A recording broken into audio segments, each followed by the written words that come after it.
우리가 아브라함에 대한 이야기를 계속 창세기를 따라 듣고 있는데요. 하나님께서 아브라함을 부르실 때 두 가지 약속을 주고 부르셨거든요. 첫 번째는 자손에 대한 약속이고 두 번째는 땅에 대한 약속입니다.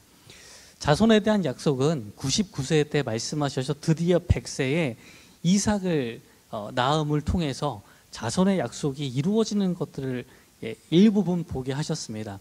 약속은 더 크죠. 하늘의 별처럼 바닷가의 모래알처럼 이렇게 자손들을 주시겠다고 했는데 한 명 딱 보여주긴 하셨는데 어쨌건 약속이 시작되는 것을 보여주십니다. 그런데 약속이 하나 더 남아 있잖아요. 두 번째 약속이 이루어져야 되는 겁니다. 오늘 본문의 말씀은 이 땅의 약속에 관련된 이야기입니다. 땅의 약속이 어떻게 시작됐는지 기억하시나요? 12장 7절의 말씀에 이렇게 이야기합니다. 여호와께서 아브라함에게 나타나 이르시되 내가 이 땅을 내 자손에게 주리라 하신지라. 아브라함이 가나안에 도착해서 단을 쌓고 예배할 때에 내가 이 땅을 내 자손에게 주리라 하고 말씀해 주셨습니다. 그리고 이 약속이요 여러 번 반복되면서 심화가 되기 시작해요. 롯과 갈라설 때에 하나님이 그 약속을 조금 더 구체화시켜 주십니다. 창세기 13장 14절부터 15, 17절의 말씀인데요. 14절 보시면 너는 눈을 들어 너 있는 곳에서 북쪽과 남쪽 그리고 동쪽과 서쪽을 바라보라. 보이는 땅을 내가 너와 내 자손에게 주리니 영원히 이르리라. 너는 일어나 그 땅을 종과 횡으로 두루 다녀보라.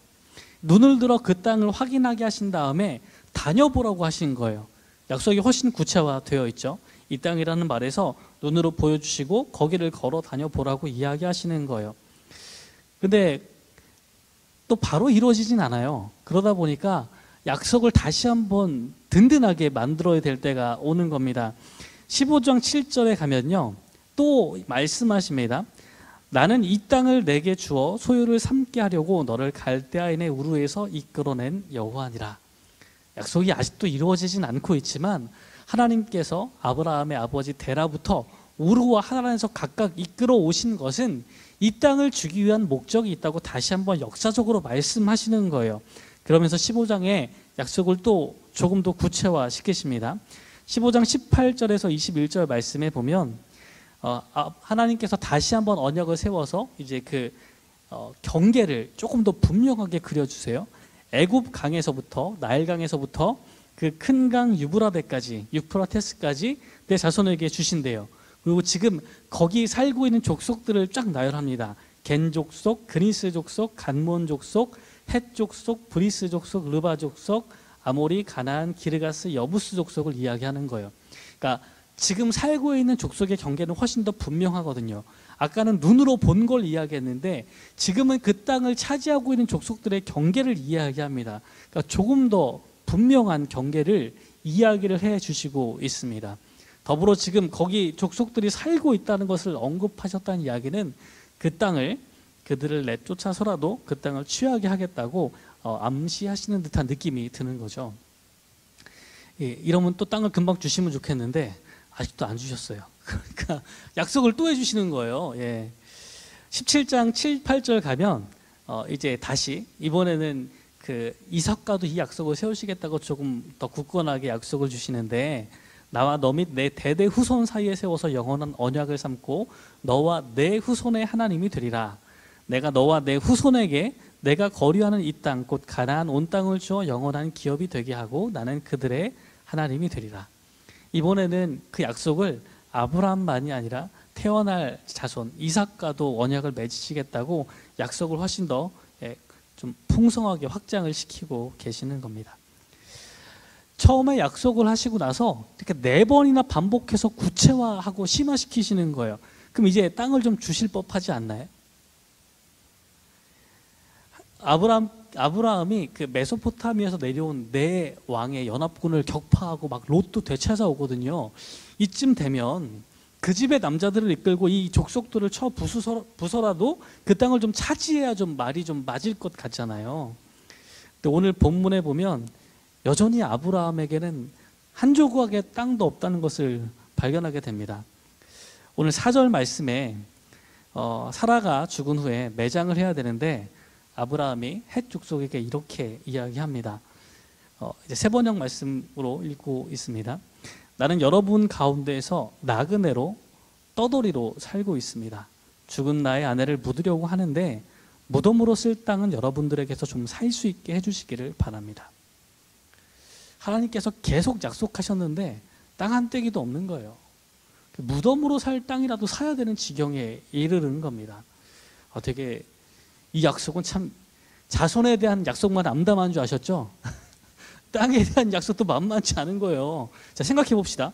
아브라함이 도대체 언제부터 여기 살았을까요? 롯이랑 헤어졌을 때 기억나시죠? 롯이랑 헤어져서 롯은 그 하나님의 동산처럼 물과 모든 것이 푸릇푸릇하고 아름다운 요단을 선택하고 아브라함은 가능하면 반대쪽으로 움직입니다. 창세기 13장 18절에 보면 아브라함이 장막을 거두어서 헤브론의 마물에 곧 상수리 나무들이 있는 곳으로 가서 거기서 살기 시작합니다. 롯과 헤어지자마자 여기서 자리를 잡은 거예요. 그리고 포로로 잡힌 롯을 되찾으러 갈 때도 여전히 여기 살고 있었어요. 14장 13절에 보면 소돔과 고모라 지역에서 도망친 사람 하나가 어디로 와서 마므레 땅 상수리 나무들이 있는 곳에 거기 아브라함을 찾아오는 거예요. 계속 거기서 살고 있는 거죠. 예. 살고 있으면서 시간이 흐르다 보니까 거기 있는 마므레와 에스골과 아넬 이 형제들과 동맥을 맺을 정도로 긴밀한 관계를 이때부터 맺기 시작했습니다. 자, 시간이 더 흘렀어요. 창세기 18장에서 아들을 낳을 것이라고 예고를 받을 때 이 지나가던 천사들을 영접하잖아요. 그게 창세기 18장 1절의 이야기입니다. 주님께서 마므레의 상수리 나무 곁에서 아브라함에게 나타나세요. 계속 여기 살고 있는 거예요. 예. 초등학교 때부터 살고 있던 집에서 지금까지 살고 있는 느낌인 거예요. 계속 여기 살고 있는 거예요. 자, 그리고 그 타이밍이 언제냐면 롯과 헤어지자마자 이 마므레 상수리 나무 근처에서 살기 시작했는데 시간을 좀 따져보고 싶은 거예요. 사라가 하갈을 데려다가 아브라함에게 첩으로 주고 그 이스마엘을 낳은 때가 언제냐면요. 16장 3절에 보면 첩으로 준 때가 아브라함이 가나안 땅에 온 지가 10년째 될 때예요. 11년째 이스마엘을 낳은 거죠. 아브라함이 75세의 부르심을 받죠. 그러면 10년이 지나면 85세예요. 85세에 하갈을 첩으로 드리고 86세에 이스마엘을 낳게 된 겁니다. 근데 이 시점이 롯과 헤어진 것보다 훨씬 뒤거든요. 그러다 보니까 최소한 아브라함이 85세 전이고요. 사라가 10살 적으니까 75세 전이에요. 예, 이 산수를 조금 하셔야 되는데 사라가 127세에 죽어요. 사라가 75세에 정착, 최소한 아무리 늦어도 75세인데요. 127세에 죽었으니까 75에다가 127이 되려면 얼마가 더 있어야 되죠? 예, 어른들은 이거 힘들거든요. 청소년들은 알겠죠? 예, 75에다가 얼마를 더 해야 돼요? 예, 52년. 미니멈 52년 산 거예요. 마므레 상수리 나무 근처에서 아브라함과 사라가 52년을 살았어요. 52년을. 대단히 오래 살았죠. 예. 땅이 있어요, 없어요? 땅이 없어요. 52년을 살았는데 사라를 장사 지내려고 보니까 소유하고 있는 땅이 한 떼기도 없는 거예요. 그래서 헷 족속에게 요청을 하기 시작합니다. 그러니까 이 아브라함의 이 말이 이해가 되세요? 52년을 살았는데 나는 당신들 중에서 나그네요, 떠돌이라고. 52년이면 세대가 한 번은 바뀌었는데 여전히 나그네 취급을 당하고 있는 겁니다. 아브라함이 가나안 땅을 차지하는 방법이 뭐였을까요? 많은 사람들은요, 이 군사력을 통한 정복이나 점령을 자꾸 생각합니다. 왜냐하면 여호수아를 기억하는 거예요. 그런 일을 생각하면서 그 땅 점령해야지. 그게 하나님께서 주신 약속이 처음 이루어지는 거구나 라고 생각하는 경향이 있는데 아니에요. 땅을 차지하는 첫 번째 사건은 오늘 여기의 사건입니다. 사라의 매장지를 구입하는 거예요. 이게 아브라함이 가나안에서 처음으로 자기 땅을 갖는 사건인 겁니다. 세번역의 이야기를 참고해서 오늘 이야기를 좀 살펴볼까요? 4절 말씀에 이렇게 이야기했어요. 아브라함이 나는 여러분들 가운데 여전히 나그네요, 떠돌이로 살고 있습니다. 왜냐하면 내 땅이 없으니까요. 근데 죽은 아내를 묻으려고 하는데 이제는 그 무덤으로 쓸 만큼의 땅을 구입해서 살 수 있게 좀 해달라고 요청을 하게 됐습니다. 여기에 헷 족속이 아주 호의적으로 대답해요. 6절 말씀을 한번 보실래요? 한번 따라 한번 읽어볼까요? 너무 호의적이에요. 시작. 어른께서는 우리가 하는 말을 들어보시기 바랍니다. 어른은 하나님이 우리 가운데 세우신 지도자이십니다. 우리의 묘지에서 가장 좋은 곳을 골라서 고인을 모시기 바랍니다. 어른께서 고인의 묘지로 쓰시겠다고 하면 우리 가운데서 그것을 자기의 묘자리라고 해서 거절할 사람은 없습니다. 어른이라는 말로 아브라함을 높여 부르게 됩니다. 어른이겠죠. 나이가 많으니까요. 아브라함이 52년이나 거기 살았어요. 그리고 아마 선조였던 마므레나 에스골 아넬과 함께 동맹을 해서 저 북쪽에 있는 강력한 그 군사들과 싸워서 전투에 승리했던 약간 좀 전설적인 존재가 되어 있을 겁니다. 이들과 오랜 동안 좋은 관계를 유지해 오다 보니까 이 사람들의 대답은 우리 묘지에서 가장 좋은 곳을 골라서 오시면 됩니다 라고 이야기한 거예요. 7절에 보면 아브라함이 그 호의에 이렇게 응답합니다. 일어나서 그 땅 사람들, 헷 사람들에게 큰 절을 해요. 그리고 이제 구체적으로 이야기합니다. 어디를 쓰고 싶은지 정해놓은 거예요. 사라의 매장지로 자기가 생각했던 좋은 곳이 있습니다. 8절에 보면 아내를 묻을 수 있게 해주면 누구의 땅이냐면 소알의 아들 에브론에게 말을 좀 전해 주십시오. 내가 봐둔 땅이 그 사람 땅인 거예요. 9절에 보면 그가 자기의 반 머리에 가지고 있는 막벨라 굴을 나에게 팔도록 주선하여 주시기 바랍니다.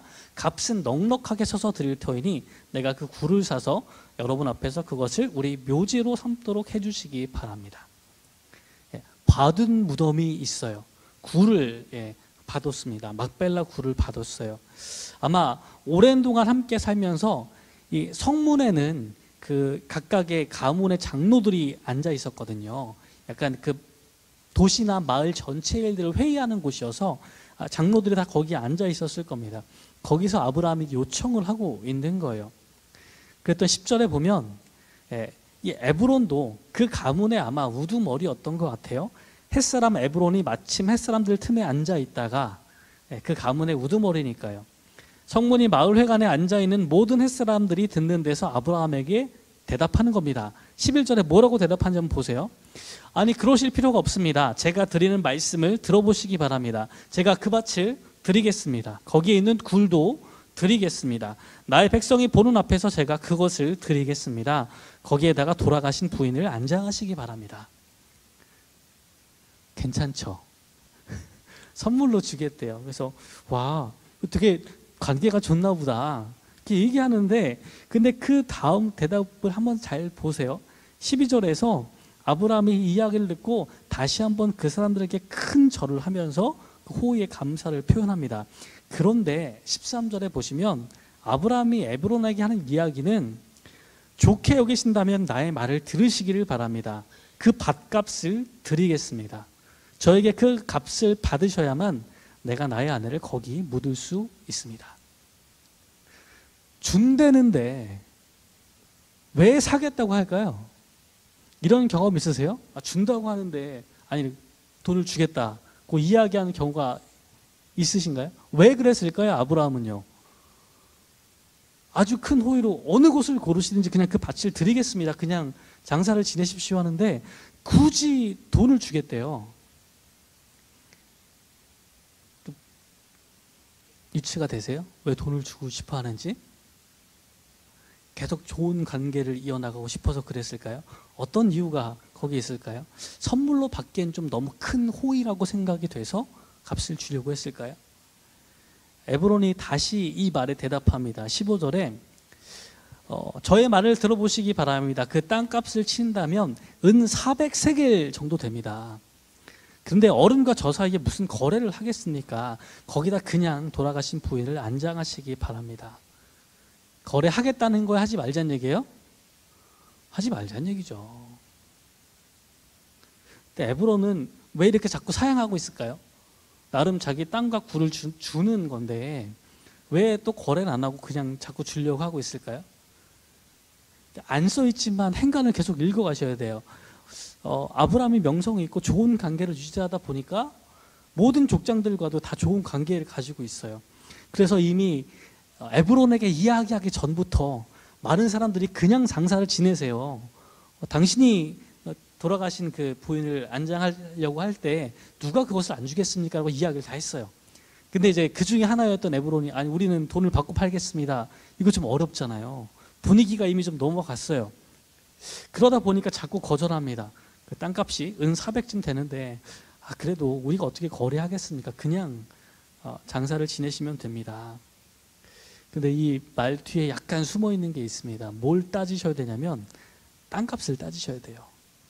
은 400세겔이라고 했거든요. 마지못해 제한한 땅값이 은 400인데 이게 한 2.7kg 정도 되는 거예요. 땅값을 비교해 봐야 돼요. 그 이스라엘에서 아합 왕의 아버지였던 오므리가요. 수도를 디르사에서 사마리아로 천도합니다. 사마리아는 원래 없는 성인데 땅을 사서 성을 지었어요. 그 사마리아 땅 터를 사야 되는데 이 사마리아 성의 터를 은 6,000세겔에 삽니다. 물론 이 400세겔이 15배 정도쯤 되는데 그 쓸데없는 그 밭이랑 굴 하나와 성 하나를 지을 수 있는 땅값을 생각해 보면 좀 대충 감이 오세요? 그러니까 다윗이 성전터를 사게 되는데 성전터는 헐값에 살 수가 없어서 성전터는 상당히 비싸게 삽니다. 역대상 21장 25절에 보면 다윗이 성전터 값으로 금 600세겔이나 줘요. 근데 이건 약간 상징적인 의미고 사실 그 타작 마당은요 은 50세겔에 삽니다. 그것도 소까지 얹어서 은 50세겔이에요. 나중에 예레미야의 경우는 조금 다른데 그 예루살렘이 함락될 만한 때가 됐어요. 그때 사촌이 땅 팔러 온 거예요. 도시가 언제 망할지 모르는데 땅 팔러 왔어요. 그 사면 바보죠. 근데 예레미야가 그걸 사요. 왜냐하면 상징적인 의미인 거예요. 하나님께서 이 땅을 다시 우리에게 주실 것이라는 확신을 보여주기 위해서 상징적으로 그 밭을 사게 되는데 그때 은 17세겔, 17세겔을 주고 밭을 삽니다. 제대로 된 밭도 아니고 굴 하나 딸려 있는데 얼마에 판다고요? 400세겔이요. 터무니없는 가격인 거예요. 터무니없는 가격을 이야기한 까닭은 뭐예요? 우리 요즘에 저기 있는 아파트 하나가 한 2억쯤 하는데 대략 자꾸 팔래요. 그래서 무슨 거래를 하겠습니까? 그냥 이렇게 넘기고 이렇게 하시죠. 근데 꼭 사야 되는데 그러면 집값이 한 10억 하는데 이렇게 하면 사실 거 안 사실 거예요? 그런 거 사면 뭐가 되는 거죠? 호구죠, 호구. 그죠? 네. 아브라함한테 안 파는 것처럼 했는데 땅값을 400세겔을 부른 거예요. 그럼 이런 얘기에서 에브론의 속내는 뭐예요? 팔고 싶은 거예요? 안 팔고 싶은 거예요? 안 팔고 싶은 거죠. 안 팔고 싶은 거예요. 그럼 왜 안 팔고 싶었을까요? 에브론은 지금 족장이거든요. 그 지역에 다 해당하는 것을 통솔하고 있는 가문의 우두머리인데 문제는 뭐냐면 사실 헷 족속은 아브라함과 좋은 관계에 있었으면 너무 분명합니다. 그래서 매장지를 주는 거예요. 사실 이거 자체가 당시 문화적으로 떠돌이들에게 자기 땅에 매장할 수 있는 권리를 주지 않았어요. 이것 자체가 큰 호의인 겁니다. 그래서 헷 족속에게는 아브라함은 그렇게 말했지만 이 사람들은 충분히 아브라함 가족들을 존중을 하고 있었던 거는 맞아요. 근데 문제는 그 땅을 공식적으로 거래할 때 문제가 생겨요. 이스라엘도 마찬가지인데 땅이 누구 거예요? 그 지파에게 분배가 되거든요. 가문 거예요. 그러니까 개인이 그 땅을 사고 팔 수 있어요, 없어요? 이스라엘도 땅 거래 안 되는 거 아시죠? 희년까지의 남은 날짜를 계산해서 땅의 사용권만 주고 팔 뿐 땅을 팔 수가 없는 거예요. 불가능한 겁니다. 이 지파들도 땅이 지파의 거예요. 가문의 거예요. 그러니까 아무리 지금 에브론이 이 지파의 우두머리가 되어 있지만 우리 지파 땅을 팔아 먹을 수 있어요, 없어요? 선산 팔아 먹을 수 있어요, 없어요? 못 팔아요. 네. 그래서 자꾸 그냥 묻으라는 거예요. 이해되셨어요? 그러니까 상당한 호의를 주고 돌아가신 부인을 매장할 수는 있긴 해주겠지만 근데 그 땅을 팔아버리면 안 되는 거예요. 그러니까 팔기 싫다는 말들을 사실 최대한 예의를 지켜가면서 이야기를 하고 있는 거죠. 그래서 이게 누가 봐도 이게 눈탱이 치는 것 같은 가격을 400세겔이라고 부르면서 이게 뭐 이렇게 팔겠냐고 이렇게 이야기를 한 거예요. 그러면서 옆에 있던 다른 헷 장로들도 똑같이 생각하시겠죠. 이제 머리가 좋네. 나름 이제 잘 우리가 좋은 관계를 맺어야 되니까 매장할 수 있긴 해주되 살 엄두는 안 나게 해야 되는 거예요. 거절을 하긴 해야 되니까. 다른 장로들도 아마 그렇게 생각하고 있었겠죠. 당시에는 또 이 중동의 관습이요, 시장에는 무조건 흥정을 해야 된대요. 네. 무조건 말이 부르는 거예요. 네. 우리가 중국 가서 이제 막 시장 가서 거래하면 한국인들 보면 기쁘게 막 이만큼 부르잖아요. 뭘 해야 되는 거예요? 흥정해야 되는 거죠. 요즘 베트남도 비슷하다고 하더라고요. 한국인만 보면 이제 가격이 달라지니까 흥정을 해서 가격을 좀 깎아야 되는 거예요. 네. 그러니까 이 사람도 400세겔 불렀지만 엄두가 안 나는 가격을 불렀지만 어차피 그게 거래할 가격은 아니에요. 거래하고 싶은 마음이 있으면 뭘 시작해야 돼요? 흥정을 시작해야 되는 거예요. 흥정을 시작하면은 흥정이 되게 했겠어요? 안 되게 했겠어요? 안 되게 했겠죠. 안 깎아줬겠죠. 아브라함이 지레 포기하게 만들었을 거예요. 예. 근데 오늘요, 아브라함이 말도 안 되는 일을 행하는 거 16절 보실까요? 아브라함은 에브론의 말을 따라서 햇사람이 듣는 데서 에브론이 밝힌 밭값으로 상인들 사이에서 통용되는 무게로 은 400세겔을 달아서 에브론에게 준 거예요. 놀랍죠? 2억짜리 집을 10억에 팔겠다고 내놨는데 바로 준 거예요. 왜요? 무르지 못하게. 물을까봐 바로 준 겁니다. 다른 장로들, 에브론 똑똑한데? 이러고 있다가, 이렇게 된 거예요. 약간, 에브론도 약간 할 말이 있는 거예요. 아니, 어떻게 가문의 장로가 가문의 땅을 팔아먹습니까? 나도 그렇게 될 줄 몰랐다고. 다 보시지 않았냐고. 내가 말도 안 되는 가격을 제시했는데 저 사람이 그냥 샀다고. 이런 일들이 될 수 있는 거죠. 하다 보니까 에브론도 욕을 좀 덜 먹을 수 있는 방법, 아브라함은 처음으로 다른 족속의 땅을 살 수 있는 일이 여기서 벌어진 겁니다. 결과는요, 아브라함은 헷 족속의 장로들이 모여있는 성문에서 사실 모두가 예기치 못한 행동을 한 거예요. 이렇게 에브론은 사실 자기 가문의 땅을 팔지 않기 위해서 열심히 노력을 했는데 결과적으로는 모든 장로들이 보는 가운데에서 일정한 가격을 주고 밭을 팔게 되는 결과가 나온 겁니다. 17절 18절 말씀에 그 결과가 나옵니다. 그래서 마므레 근처 막벨라에 있는 에브론의 밭과 그 안에 있는 굴, 그리고 그 밭 경계 안에 있는 모든 나무가 마을 법정에 있는 모든 햇사람이 보는 앞에서 아브라함의 것이 되었다. 겉으로 보면 아브라함은 사실 눈탱이를 맞아서 엄청 비싸게 산 거예요. 근데 사실 그 방법이 아니고선 그 땅을 평화적으로 얻을 수 있는 방법이 존재하지 않았던 겁니다. 지금도 많은 사람들이 이스라엘이 약속의 땅을 차지하는 것을 여호수아의 전쟁으로 생각하는 경향이 있습니다. 근데 사실 약속의 처음 약속을 받았던 아브라함은 그 땅을 한 밭대기 굴 하나 정도만 구입해서 얻은 거예요. 가나안 땅, 그 거대한 약속, 가나안 온 땅을 주시겠다는 약속의 첫 발자국은요, 이 헷 족속의 땅을 팔지 않으려는 그 검은 속내를 뚫고 지혜롭게 밭을 하나 딱 사는 것이 첫 발자국이었습니다. 하나님께서 우리에게 약속하신 것들이 있잖아요. 근데 그게 우리는 그 약속이 여호수아가 했던 가나안 정복처럼 일어날 거라고 기대하는 경향이 있습니다. 다 없애주겠어, 무찔러 주겠어, 이러면서 하나님 저 적군들을 다 무너뜨려 주세요옵소서, 이렇게 생각하는 경향이 있거든요.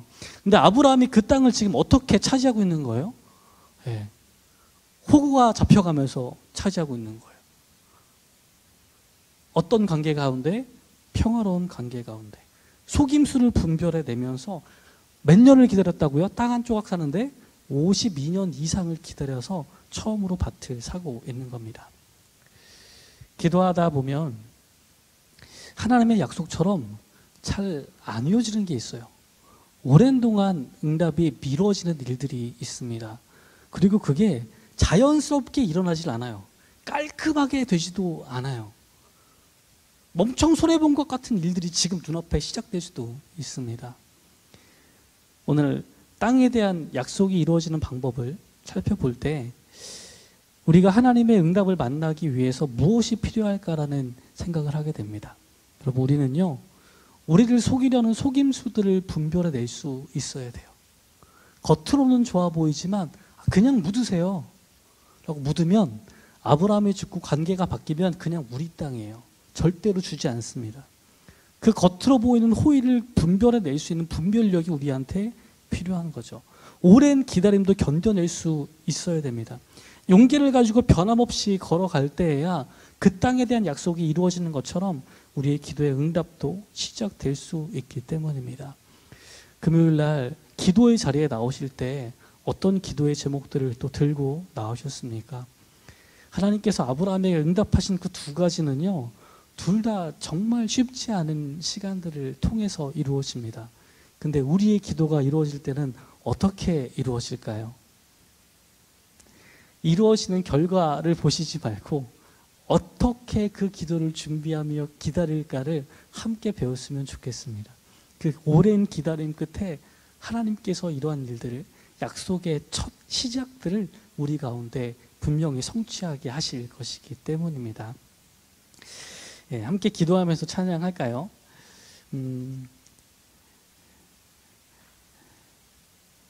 신앙생활 하다가 지칠 때가 되게 많거든요. 1년인데도 벌써 지금 1월, 2월 지나고 3월이잖아요. 2달밖에 안 지났는데 벌써 이렇게 힘들지? 봄이라서 피곤한가?